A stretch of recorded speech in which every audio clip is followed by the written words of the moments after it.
Right, thoughts. We can start anywhere you like. Here's a metaphor. Pick the low-hanging fruit. So the low-hanging fruit is easy, isn't it? So a good strategy is to just pick the easy stuff first, then you get the ladder out and you pick the harder. So you pick the low-hanging fruit. So for you, here, what's the low-hanging fruit? Which one's the easy ones? 23. 23. Tell us what you think, Lita.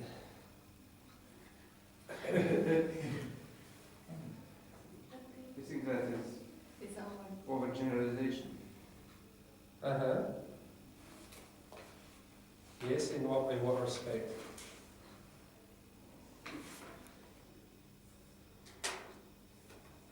The author, a lot of work, every doctor, Ah, right. it's not necessary. Okay. Yeah, all right. Is it the obligation? Some generalisations are true, aren't they?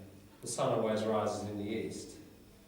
You know, over-generalisation is when you've generalised too far in relation to reality.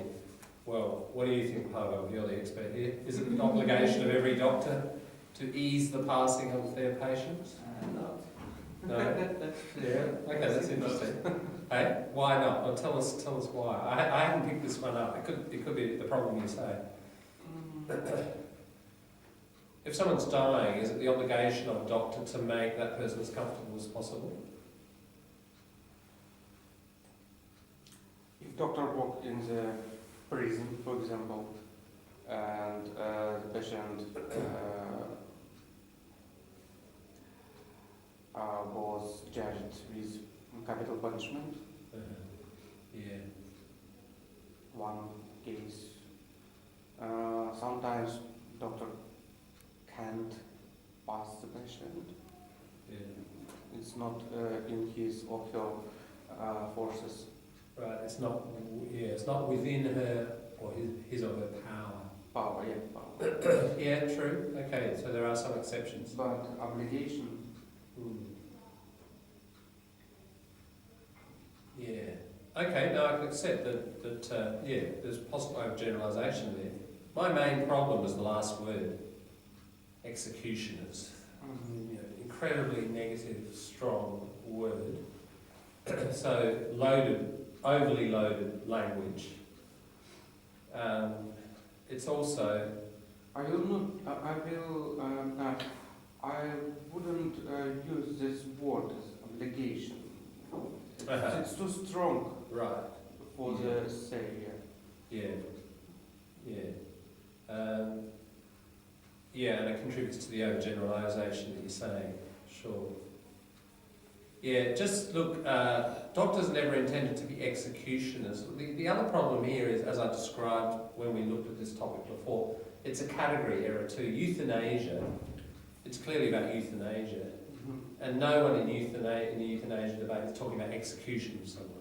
That's involuntary euthanasia. The whole debate is about voluntary euthanasia, isn't it? So here, somebody using execution, it's just entirely out of the wrong category. So it's a category error, what we call a category error, and it's overly emotive. Remember that word, emotive? Too strong, emotionally language. Okay, any other ones?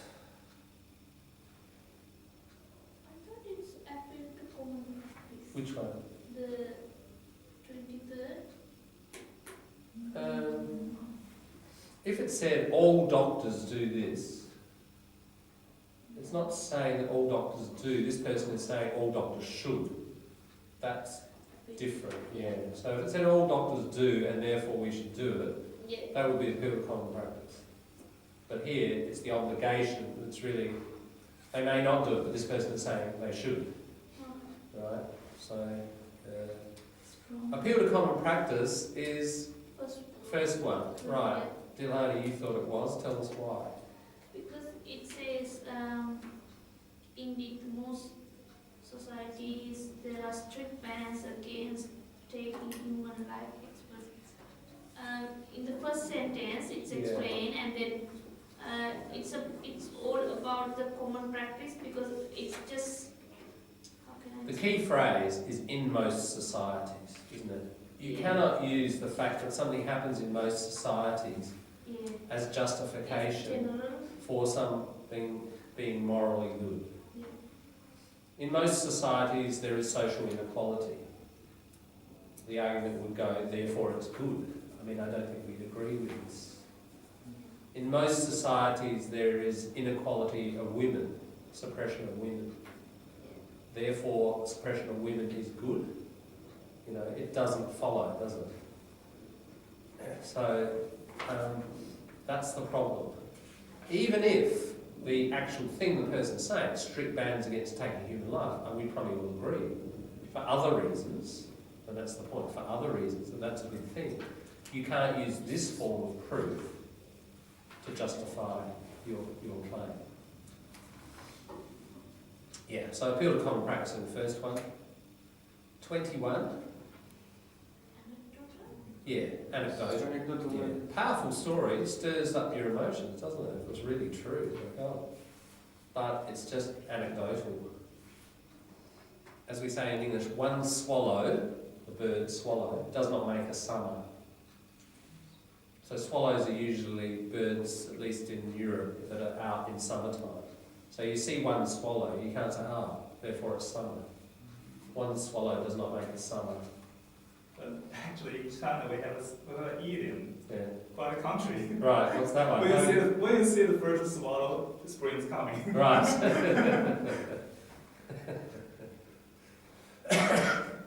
That's right. Don't trust idioms. Idioms are not. Yeah. Idioms are just common practice, aren't they? Common belief. Now, this is where you have to be careful. Common sense. Don't use the term common sense, ever. Common sense is common belief, isn't it? I mean, and a lot of common belief has been proved over and over again to be false. There have been many, many common beliefs that scientifically have been disproved. So just stay right away from the word. It's very common in kind of common social argument, and certainly in politics. The right wing, conservatives, use it all the time because they say about their traditions, well, it's just common sense. Because they're on the side of the established traditions, which we're all kind of brought up inside. But it's a very problematic term. It's going to get you into trouble professionally and academically. 22, that leaves us with 22. Appeal to popular belief. Yeah, look, even if only 1% people believe this, you know, and in some countries there aren't many Christians, are there? Yeah. It's just using religious material in academic discussion. You know, it's just, there are two different universes. One is about evidence and logic, another is about emotion and faith. And we say in English, never the two shall meet, or they shouldn't. You know,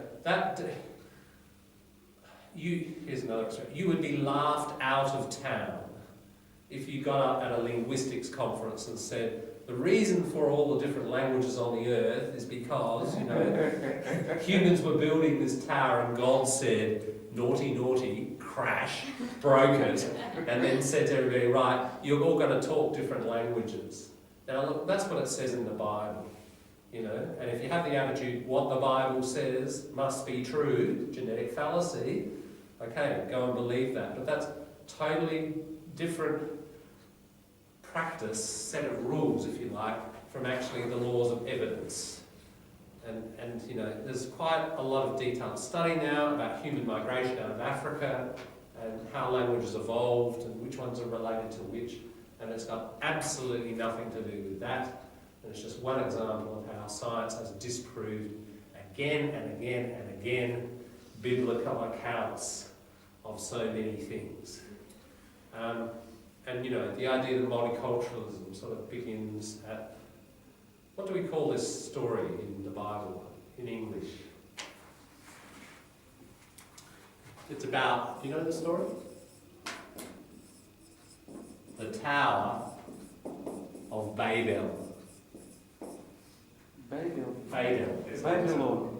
Yeah, it would be related to Babylon. Yeah. You know, that in early Old Testament times, humans all spoke one language. They build this tower. They're trying to get to heaven. They're trying to get to God. And so God sees this and is very displeased, smashes the tower and says, and scatters the people across the earth and says, you'll all speak different languages now so that you can never get together and build this thing again. Which I'm very happy with because it gave me a job. English teacher. Yeah. Excellent. Thanks, God. Good on you. Yeah, but you know, just don't go there with religious material. It doesn't matter what religion. It doesn't matter how old or how new. There's some real new religions. You know, it's scientific logic, evidence, critical thinking. You've got to practice. Yeah. All right. Well, I hope that, as I said, these are real cases. I think doing this work, I've noticed the last 2 or 3 years working with this and adding to it, I do see overall less fallacies in people writing. So I think people are self-monitoring more carefully, even if you're not absolutely sure of that fallacy and that name and linking it. It seems people are more aware and more careful with their logic. So I definitely see, I find it harder to collect new ones, put it that way, in the last couple of years. Because I think taking people through the theory first and then looking at things in practice seems to, I don't know, do you feel you're listening to arguments or reading information or even your own thinking more actively as a result of this? Yeah. Great, because that's the whole intention. Even when I took my data for my presentation, I thought, did I cherry pick? Because there are some positive and that's good. Yeah, I mean, the best thing is ultimately to apply it to yourself, isn't it? Because if you do make one of these errors and you get up and publicly present, somebody's going to shoot the bullet and it's going to hit you, it's going to stick. Yeah. And if you've got the self-monitoring, the filters first, and you run through the 30 or 40 possible problems, then you make yourself more bulletproof. And that's what we all want. Especially in arguing with my wife. Yeah. You have ad hominem. Yeah. It's true, Pavel. Many people sharpen their critical thinking, and I think the diploma has broken many marriages. Oh, As a result. you have a good statistics. Yes, I have the statistics. 63% of students divorce within 6 months. Yes, as a result. You should publish it on tape side. I just made that up. Yeah. All right. Well, we'll My continue. wife and I take the same course. Double. You are in high risk. Are you having more fights at home, James? It's easy. You both know the evidence, so the truth. Without any. Shall we do a little bit of grammar? Yeah. So I gave you this. I gave Agnes this to work through with you. She worked through all the theory with you. She take you through the high rules. This was Thursday. I was away Thursday, and got that right? Yeah. Go through the thing. She asked us to read through. Oh, just read through. And then she just discussed something on it. Okay. Well, I think we need to go through it. Yeah. All right. She discussed 1 or 2 things, but Yeah. we didn't go so. Okay. Well, I'll go. And you did the first exercise, but you didn't actually work through, like, teacher didn't take you through. Okay. Do 1 by 1. Let's have a look at it. So if we look at the left side, so this is all about present tense. This is from the book I didn't bring with me, Michael Vince. This is one of the highest level grammar books around.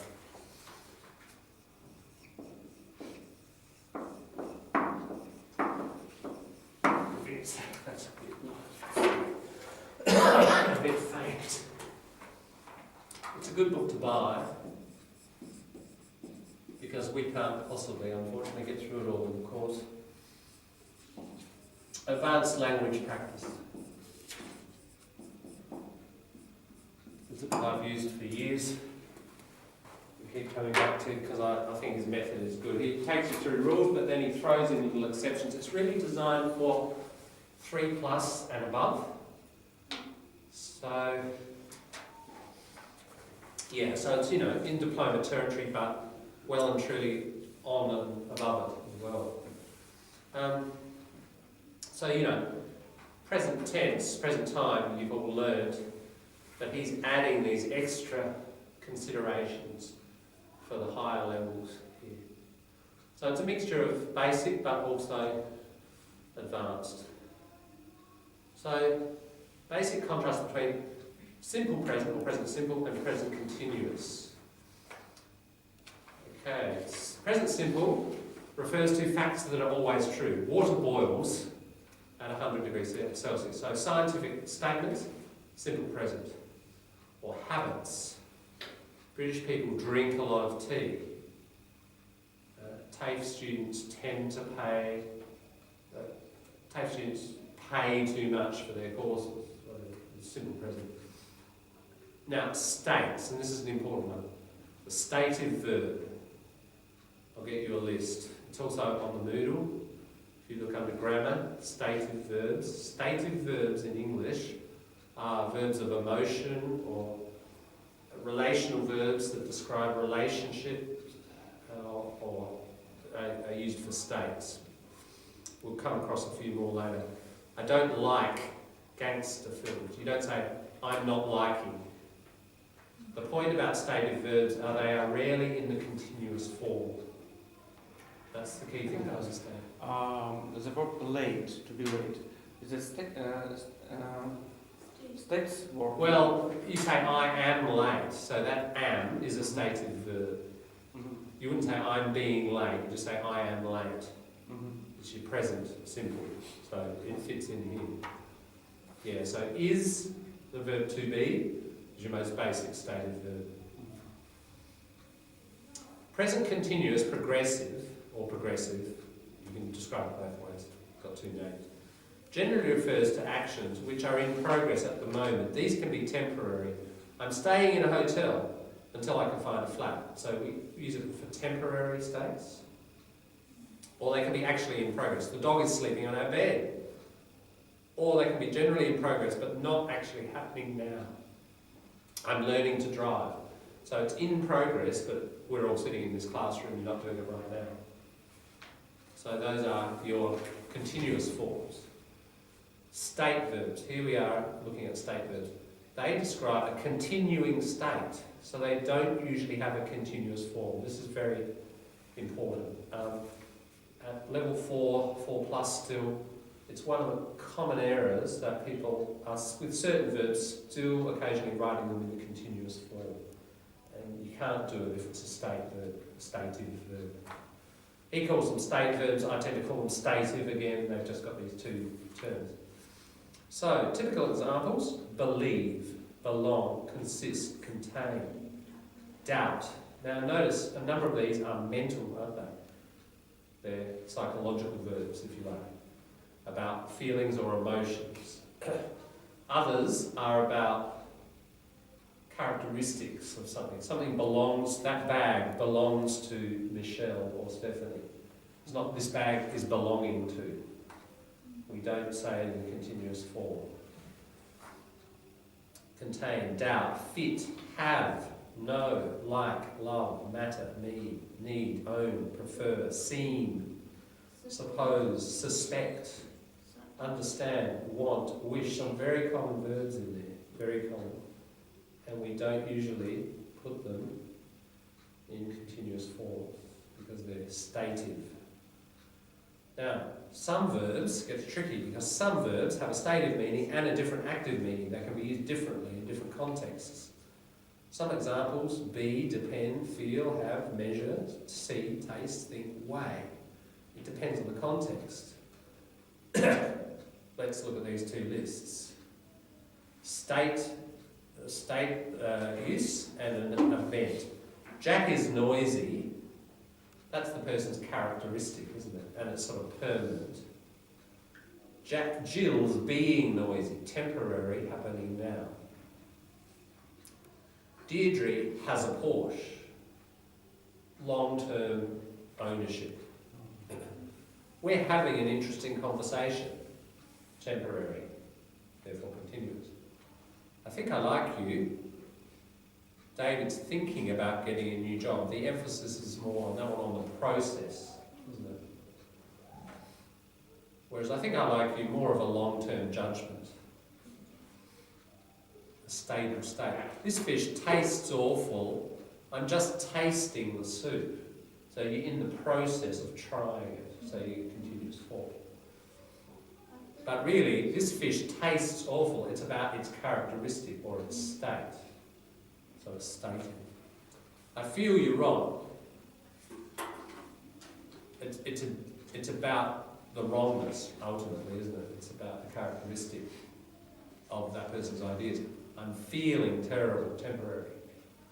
This bag weighs a ton. We're weighing the baby, the process, compared to the characteristic of the bag. It depends what you mean. I'm depending on you to win this contract for us. More in progress, it's a process. So this applies to all verb forms, not just to present verb forms. So past tense, future, this rule will continue to apply.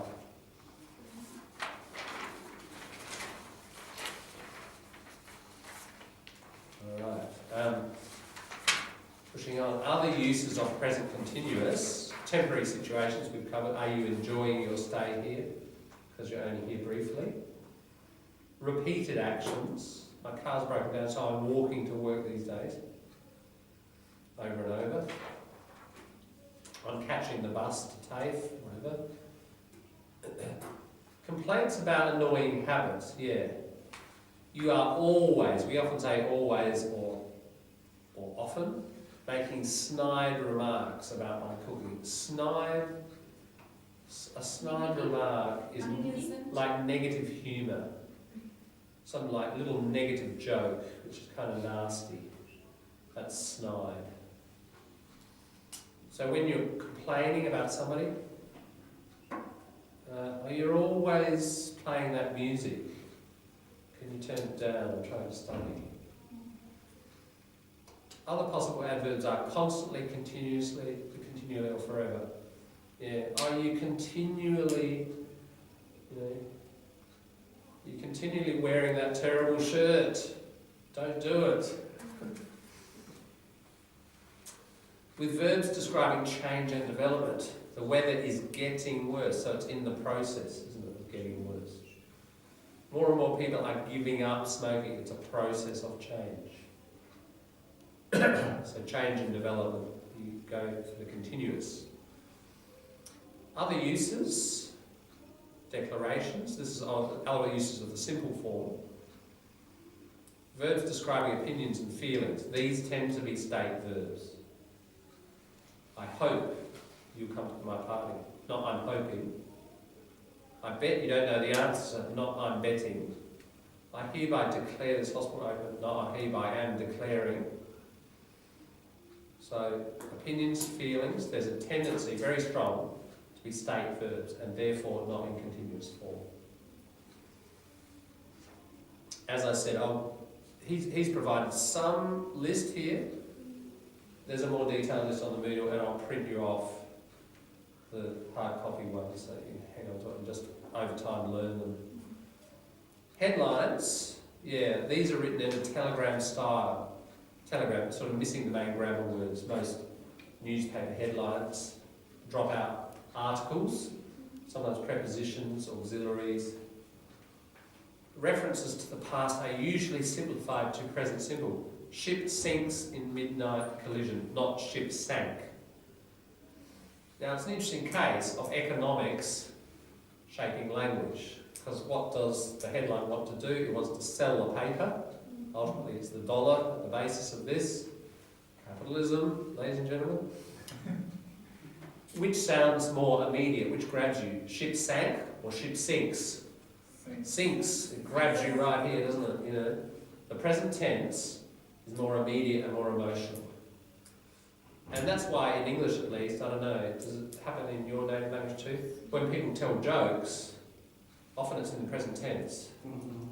Oh, a guy walks into a bar and he says to the barman, "Can I have a drink?" And the barman says, da, da, da, da, da. Not past tense. The dominant form is present because it kind of grips you, holds you. So that's why it happens, and we get this present simple form.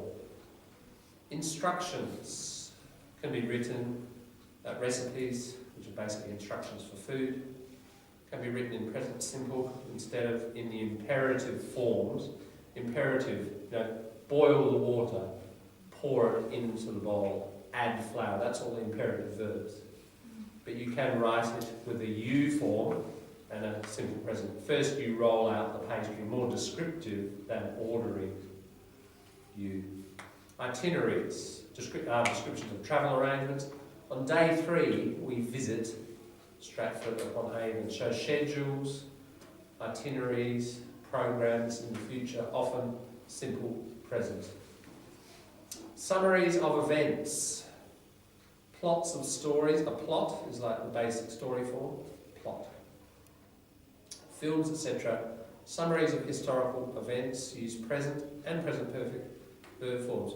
May 1945, the war in Europe comes to an end. You don't have to, but it is a kind of a style. You might hear that in a documentary, what we call the voiceover, the voice over the top. You might hear somebody say, May 1945, the war in Europe came to an end. You can hear both, but just be aware you can use your present tense here.